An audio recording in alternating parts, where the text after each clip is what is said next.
皆様こんにちは。今回はフィレンツェの観光スポットの一つメルカート・チェントラーレ中央市場を探検していきます。まず外観を見ていきましょう。イタリアの国旗と一緒の緑、白、赤のトリコロールカラー。この市場のプロジェクトは1870年フィレンツェがイタリア王国の首都だった時の町の再開発で、かつて町の主要市場だった現在の共和国広場の整備に伴い、なんとミラノやナポリの象徴の一つガレリアの建築家ジュゼッペ・マンゴーニによるプロジェクトで、当時としては画期的な鉄とガラスをふんだんに使い、換気と採光を考慮した建物なのです。現在は他の町の市場同様、旧市街地からの住民の流出とスーパーに押され、特に青果店が減少し、激増した旅行者に適応した店舗経営にシフトして営業を続けている店舗が増えていますが、精肉魚屋さんは旧市街地のレストランが顧客として下支えしているからか、ほぼ20年前と変わらぬ印象です。青果エリアだった2階は2014年からイタリア主要都市で展開しているフードコートとして営業しています。ですので1階と2階は全く別物で、営業時間が異なります。1階は平日朝7時から14時、土曜日は17時までで、日曜祭日はお休み。トイレは一般のフィレンツェの公衆トイレ料金の1ユーロです。2階のフードコートはほぼ年中無休、朝10時から深夜0時までの営業で、トイレは無料となっています。2階のフードコートへは南北の中央ゲートにアクセスする階段とエスカレーターがあり、エレベーターは現在業務用を兼ねた北側メルカート広場からアクセスする1カ所のみの稼働となっていました。建物の地下は有料駐車場となっており、北側のメルカート広場からアクセスでき、車で訪れることも可能です。さて、1階の市場を見ていきましょう。市場の公衆トイレは南面西側の入り口脇にあります。中央ゲートを通り過ぎ、シニョーラのランプレドットの屋台のそば、南面東寄りの入り口から建物の中へ入ると、右手前方にダ・ネルボーネというこのメルカート開業当初からの老舗トラットリアがあります。いつもお昼時は長い列ができていて、ランプレドットやトリッパを注文するお客様が多いのですが、他にもフィレンツェ伝統の煮込み料理メニューが揃っており、テーブル席もあるので、少し早めに行っていろいろな料理をみんなでシェアすると良いと思います。オーダー方法は、まずメニューが貼ってあるレジで会計をしてからレシートを見せて料理を注文受け取るシステムです。手書きメニューで少し読みづらいかもしれませんが、日本語のお店案内と一押しメニュー解説の張り紙があります。左から右へ、お会計の窓口、お皿の料理の注文窓口、パニーノの注文窓口となっています。もつが苦手な方は茹で肉のボリートをご注文することをお勧めいたします。パニーノ類は営業時間の朝8時から提供していますが、その他の一般的なメニューは11時半頃に出揃う感じになっています。ダ・ネルボーネがある東側の通路沿いには、カルネビアンカ、白肉と言われるカテゴリーのお肉、鶏、ターキー、ホロホロ鶏、ウサギなどを主に扱うお店が集まっています。日本では鳥と一口に言われるものも、その飼育期間、巨生の有無、オス・メスによって呼び名も価格も大きく異なります。日本ではそのまま捨てられてしまいそうな足や頭も脇に避けて置かれていました。食文化の違いを感じます。もう一つ内側には、他の市場やスーパーではあまり取り扱いがない豚や牛のレバー以外の臓物、足や頭に子牛の脳みそなども取り扱う、ここならではという感じのお肉屋さんがあります。他の町の市場でもあまり見なかったので、フィレンツェの特徴と言って良いのかもしれません。そんなちょっとグロテスクなお肉屋さんの間にものすごいギャップなのですが、多種多様な菓子パンやお惣菜パン、健康志向のシリアルパンに焼き菓子を山のようにディスプレイしているベーカリーがあります。このお店の並びに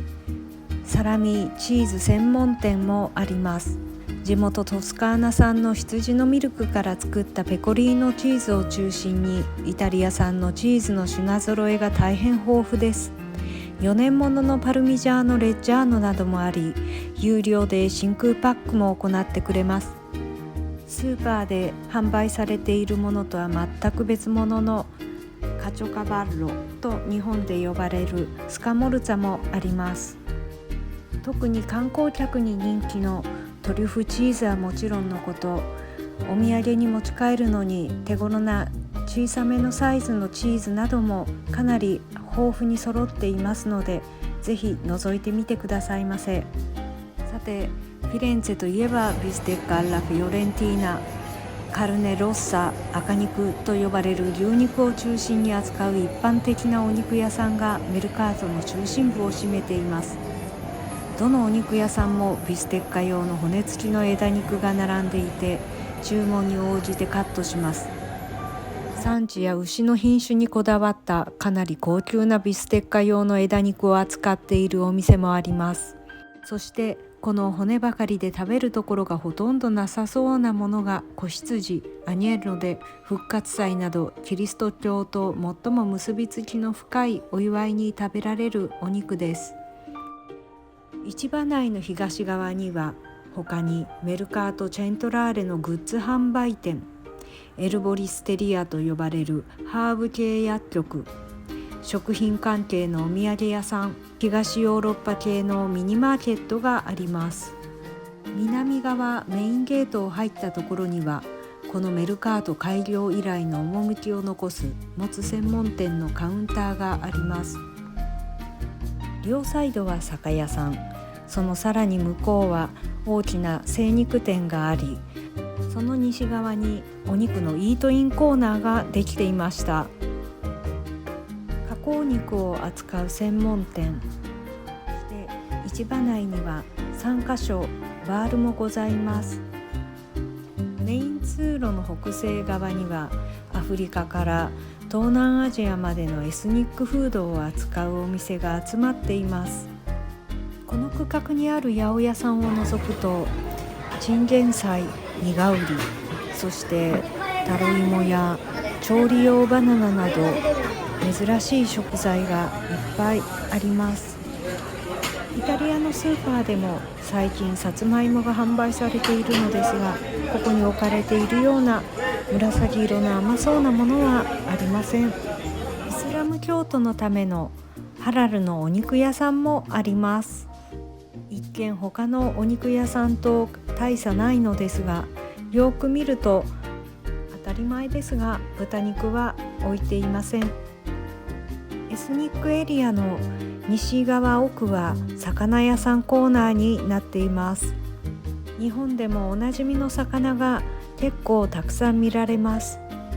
お肉屋さんもそうなのですが、店舗によって価格設定がかなり違います。イタリアでは高級魚のマトウダイ、ペッシェ・サンピエトロがありました。近海で採れたらしき雑多な小魚や小エビなどもあります。そして実はカツオもイタリアで見ることができます。ただ昔と比べてお値段が3倍ほどに上がってしまいました。サバにアジにイワシ、日本でも定番の青魚はイタリアでも定番になっています。イタリアで最もメジャーな青魚はアリーチェ、カタクチイワシです。なんだか小さくてかわいそうなアンコウがたくさん売られていました。そして生のタコです。マダコはイタリアでも冷凍物になります。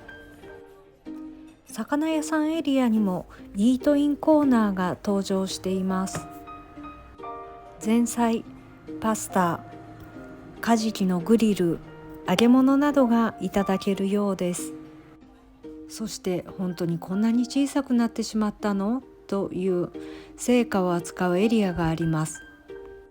その中の八百屋さんもよく見ると経営者が東南アジア系の方に代わりエスニックな八百屋さんになっていたりします。もちろんメインはイタリアの伝統的な青果を扱う八百屋さんで、今旬のラディリオディトレビーソという高級トレビスや調理によって使い分けるさまざまな品種のアーティチョークが販売されています。ドライポルチーニやトマトなど乾物を扱った小さなお店もあります。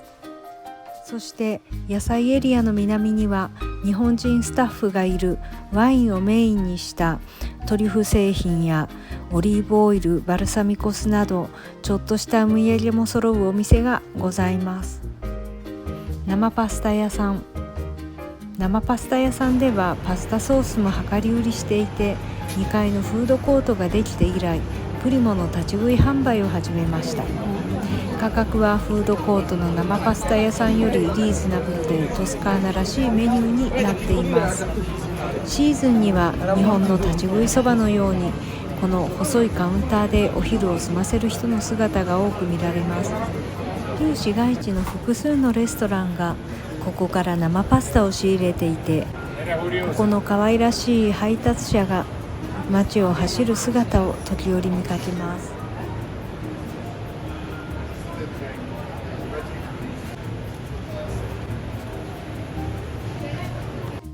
そして角にとても地味ですがドライフルーツ、ナッツ、香辛料を専門に扱う量り売りのお店があります。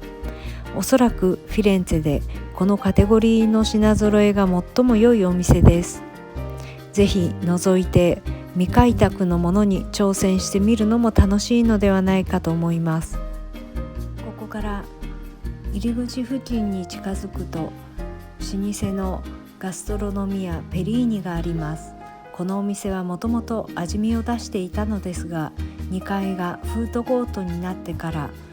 テーブル席も出すようになり、伝統的な地元の料理を中心にした昼食サービスも行うようになりました。もちろんテイクアウトもできます。